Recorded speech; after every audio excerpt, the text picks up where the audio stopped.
नबीजिरे अल्लाह मोहब्बते बनाइছে केमने কথা কয় না কেমনে বানাইছে আমাদের মধ্যে मोहब्बत আসেনি গোরার ডিম মুখে আছে অন্তরে নাই এটার বাস্তব প্রমাণ আমার কাছে আছে যার মধ্যে নবীর मोहब्बत আছে সে ব্যক্তি নামাজ ছাড়তে পারেনি হ্যাঁ যার মধ্যে নবীর मोहब्बत আছে সে রোজা ছাড়তে পারেনি যার মধ্যে নবীর मोहब्बत আছে সে হজ ফরজ হইলে হজ ছাড়তে পারেনি যার মধ্যে নবীর मोहब्बत আছে সে যাকাত ছাড়তে পারেনি যার মধ্যে নবীর मोहब्बत আছে সে বউর ছবি ফেসবুকে দিতে পারেনি কথা কয় না কিও বউর ছবি ফেসবুকে দেওয়া জানি হ্যাঁ যার মধ্যে নবীর मोहब्बत আছে সে এই বউরে বিউটি পার্লারে ফাটাইতে পারেনি কথা কয় না কিন্তু ফাড়ায় কিনা যার মধ্যে নবীর मोहब्बत আছে সে বেগানা সেরি লয়ে আড্ডা দিতে পারেনি বেগানা মহিলা লয়ে পারেনি কিন্তু দেয় কিনা হ্যাঁ আফসোস হলো গিয়ে দেখবেন আল্লাহর ওলির মাজার সেখানেও সেরি লয়ে আড্ডা দেয় তরিকাপন্থী মানুষ আমার নিজের চোখে দেখছি তিনটা সেরি রিকশার মধ্যে মাঝখানে হেঁটে বসা এতে তরিকাপন্থী আছে না নাই কথা কয় না তো যারা এই বেগানা সেরিলে আড্ডা দেয় এই জীবন বইরা এই মিলাদুন নবী মুখে বললে হবে না কথা কয় না যে বেটা মিলাদুন নবীর मोहब्बत অন্তরে আছে সে আরেকজনের জায়গা জমি জোর করে দখল করতে পারেনি কথা কয় না কিন্তু করে কিনা দোকানপাট লুট করে কিনা হ্যাঁ তো এরা যতই তরিকাপন্থী হোক না কেন এদের অন্তরে মুখে मोहब्बत আসলে অন্তরে নাই মনে রাখবেন ঈমানের আলামত মুনাফিকের আলামত নবী হাদিসে তিনটা বলছে কয়টা এইটা হলো প্রেক্ষাপটে নবী একটা হাদিসে মুনাফিকের আলামত তিনটা বলছে আসলে মুনাফিকের আলামত তিনটা নয় মুনাফিকের আলামত হলো 72টা কয়টা বলেন না মুনাফিকের আলামত কয়টা 72টা এই 72টা মুনাফিকের আলামতের মধ্যে একটা আলামত হইল কিছু আল্লাহর বান্দা আছে নবীর উম্মত আছে এই মুনাফিকদের অন্তরে নবী থাকবে না অন্তরে আহলে বাইত থাকবে না অন্তরে মুর্শিদ থাকবে না শুধু জবানে থাকবে কিসের মধ্যে থাকবে জোরে বলেন মুনাফিকের সবচেয়ে বড় আলামত হচ্ছে রাসূলুল্লাহ যখন ডাকতেন ইয়া আইয়ুহাল্লাযীনা আমানু ইস্তাজিবু লিল্লাহি ওয়ালির রাসূল ইজা দাআকুম আল্লাহ বলে যারা ঈমানদার তাদেরকে যখন আল্লাহ ডাক দিবে সমস্ত কাজ ফালায়া উপস্থিত হওয়া তার উপরে ফরজে আজম ফরজ হয়ে যাবে রাসূল যখন ডাক দিবে সমস্ত কাজ ফালায়া আল্লাহর রাসূলের ডাকে সাড়া দেওয়া ওয়াজিব হয়ে যাবে আল্লাহর পক্ষ থেকে রাসূলের পক্ষ থেকে কোনো ওলি আল্লাহ যেই কোনো সময় যেই কোনো মুহূর্তে আপনাকে ডাকবে ধরেন পীর মুর্শিদ ডাক দিছে এই অবস্থায় যত কাজ আছে সব ফালায়া পীর মুর্শিদের কাজে পীর মুর্শিদের এই হুকুমের উপরে হাজিরা দেওয়া মুরিদের উপরে ফরজ হইয়া যাবে কি হইয়া যাবে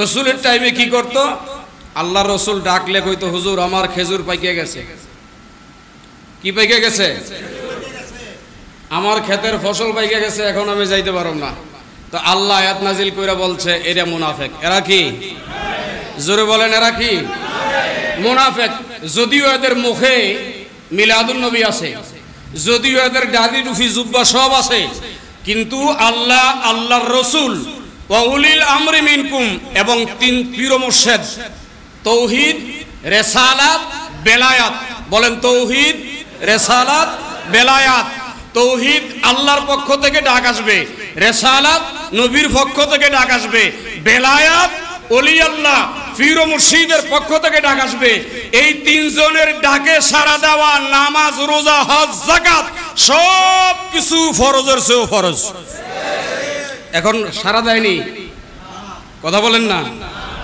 এখন সাড়া দেয় না তো এরা হলো সবচেয়ে বড় মুনাফেক। এরা কি বড় মুনাফেক?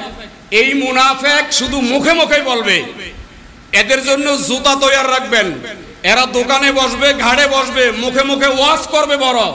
যখন ওই ওয়াজ করবে তখন জুতা দিয়া বাড়ি দিবেন, বলবে তোমার মুখের সাথে আর দিলের সাথে, বলেন মুখের সাথে আর দিলের সাথে কি নাই? এরা হলো সবচেয়ে বড় মুনাফেক।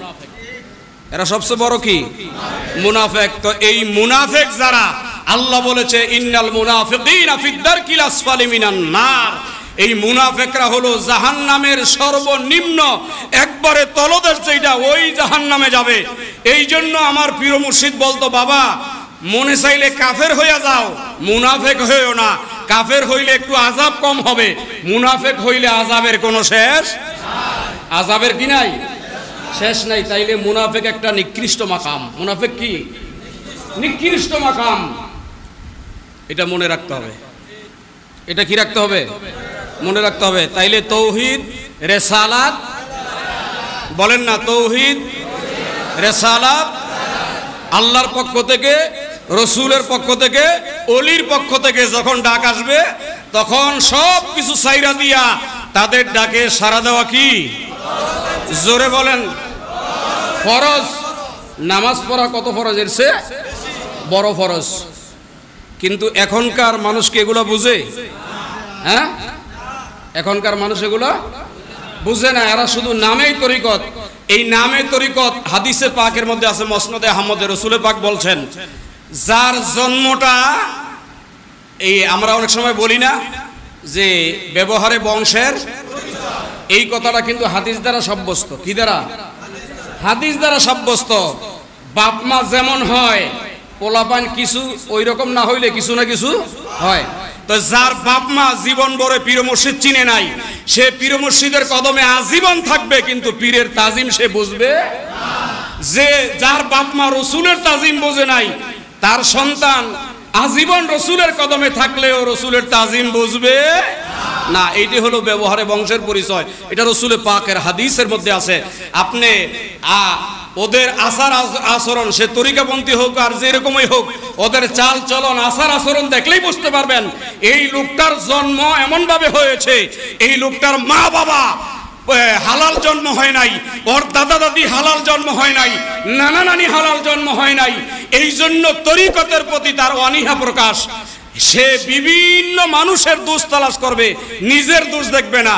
শুধু মুখে মুখে এই কথা বলবে, অমুকেরটা ভাল লাগে না, অমুকেরটা ভাল লাগে না। নিজেই পণ্ডিত, আল্লাহর ওলির মজলিসগুলো থেকে সে দূরে থাকবে, সেখানে সে হাজিরা দিবে না। বিভিন্ন দোষ তালাশ করে করে সে দূরে থাকবে। এরকম মানুষ আছে না নাই? কথা বলেন না, আছে না নাই? বলবে অমুকে ভালো না, অমুকে ভালো না, নিজেই 100% ভালো।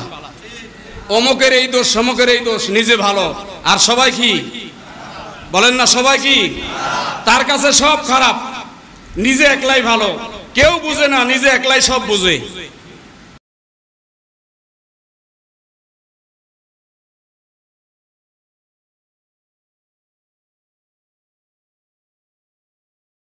এই জন্য মনে রাখবেন, যেখানে আল্লাহ রসুলের মজলিস হয়, যেখানে ওলি আল্লাহর পীর মুর্শিদের মজলিস হয়, ওখান থেকে যদি আহ্বান আসে সেইখানে সাড়া দিতে হবে।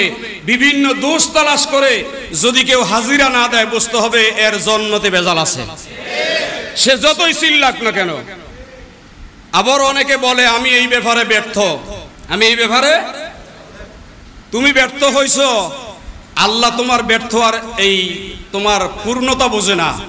আল্লাহ চায় হচ্ছে তুমি তোমার সবকিছু বিসর্জন দিয়ে তুমি আল্লাহকে মেনে নিবে। সবকিছু বিসর্জন দিয়ে কি আল্লাহকে তুমি মেনে নিবে। রসুলের কথাগুলো তুমি জীবন বিসর্জন দিয়ে মেনে নিবে। এইখানে কোনো আইন চলবে, মাথা নত করে বিনা দ্বিধায় মেনে নিতে হবে। তৌহিদ, রিসালাত, বেলায়াত, এই তিন জায়গার কথা কোনো দলিল ছাড়াই, বিনা দলিলে, বিনা দ্বিধায় মাথা নত করে কি করতে হবে? মানতে হবে। এই তিন জায়গায় কোনো প্রশ্ন চলবে। আল্লাহ আমাদেরকে হেফাজত করুক। কাজী নজরুল এই কথাই বলেছেন, ত্রিভুবনের, এই ত্রিভুবন বলতে শুধু দুনিয়ার জগৎ বুঝায় না। ত্রিভুবন বলতে তৌহিদ, রিসালাত এবং বেলায়াত। তৌহিদ, রিসালাত, বেলায়াত। এই কারণে আপনাদের এগুলো বুঝতে হবে। আপনারা মনে করতেছেন যে আমরা তরিকাপন্থী মনে হয় জান্নাতে চলে যাব।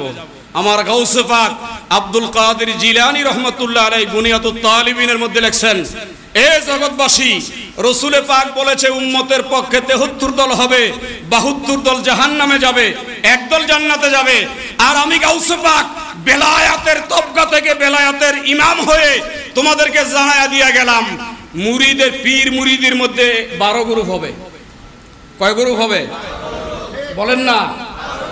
গাউসে পাক কি বলতেছে? পীর মুরিদের মধ্যে 12 গ্রুপ হবে।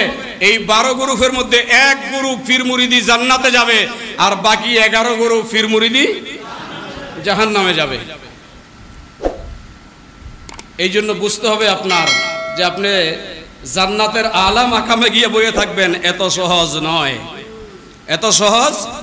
যদি এত সহজ হইতো তাহলে রসুলের দাঁত শহীদ হইতো না। শহীদ হইতো? রসুলের দাঁত মোবারক শহীদ হয়েছে কেন? সাহাবায়ে কেরাম যুদ্ধের ময়দানে শহীদ হয়েছেন কেন? তো সহজ হইলে আল্লাহ চাইলে রসুলকে বিনা কষ্ট ছাড়াই ইসলামের বিজয় দিতে পারতেন না? তো রসুল্লাহ কেন দাঁত ভাঙতে যাবেন? তাইলে বুঝা গেল আল্লাহ পরীক্ষা ছাড়া কাউকেই মর্যাদা বাড়ায়। নবীদেরকে আল্লাহ পরীক্ষা দিবেন, আমারে আপনারা ছাইরা দিবে। আল্লাহ বলছে আলিফ লাম মিম আহাসিবান নাস আইয়াতুকু, পৃথিবীতে এমন কোন মানুষ নাই যাকে আমি পরীক্ষা ছাড়া নিয়ে নিব।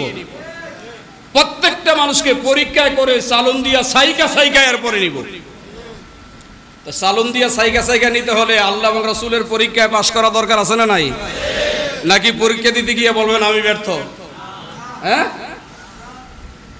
এই কথাগুলো যারা বলে তারা হলো আরো বড় মুনাফিক। পরীক্ষার হলে গিয়ে কি বলতে পারবেন আপনি আমি ব্যর্থ? হ্যাঁ, কারণ আপনি জানেন পরীক্ষা না দিলে কি পাশ করতে। এই জন্য আল্লাহ পাক বলছে আসাদুল আম্বিয়া ওয়াল আউলিয়া সুম্মাল উলামা। আল্লাহ বলছে আমি বেশি বেশি পরীক্ষা করি, বেশি পরীক্ষা করি নবীদেরকে, তারপরে পরীক্ষা করি ওলিদেরকে, তারপরে পরীক্ষা করি ওলির গোলামদেরকে, তারপরে পরীক্ষা করি কাকে? বেশি পরীক্ষা কাদেরকে করে? নবীদেরকে, তারপরে ওলিদেরকে, তারপরে পরীক্ষা করে কাদেরকে? ওলিদের গোলামদেরকে। তা আমাদের সামনে পরীক্ষা আছে না নাই? কথা কয় না। এই পরীক্ষায় আমাদের ফাইনালে পুষতে হবে। শুধু মনে করেন না যে নামাজ রোজা করতেছেন জান্নাতের আলা মাকামে গিয়ে বসে থাকবেন। আপনার যদি মনে চায় জাহান্নামে যাইতে তাহলে যান, গিয়া দেখেন কত দানে কত চাল। মাওলা আলী থেকে হাদিস, মাওলা আলীকে মানে, মাওলা আলীর হাদিস মানে না। কত বড় মুনাফিক হলে এই কাজ করতে পারে? নবীকে মানে, নবীর হাদিস মানে না। মাওলা আলী থেকে হাদিস শুনেন। মাওলা আলী বলছে আমি এক সময় বাহির হইলাম, মদিনার রাস্তায় হাঁটতেছি, একটা কবরের পাশে দাঁড়াইলাম, দেখতেছি ওই কবরে আযাব হইতেছে। মাওলা আলী বলতেছে কবরে আযাব হইতেছে, তো কবরের আযাব কি সত্য না মিথ্যা? হ্যাঁ, আর এরা বলে এগুলো বলতে কিছুই নাই।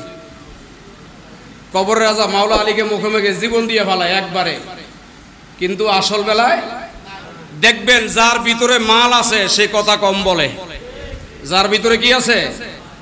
মাল আছে, সে কথা কম বলে।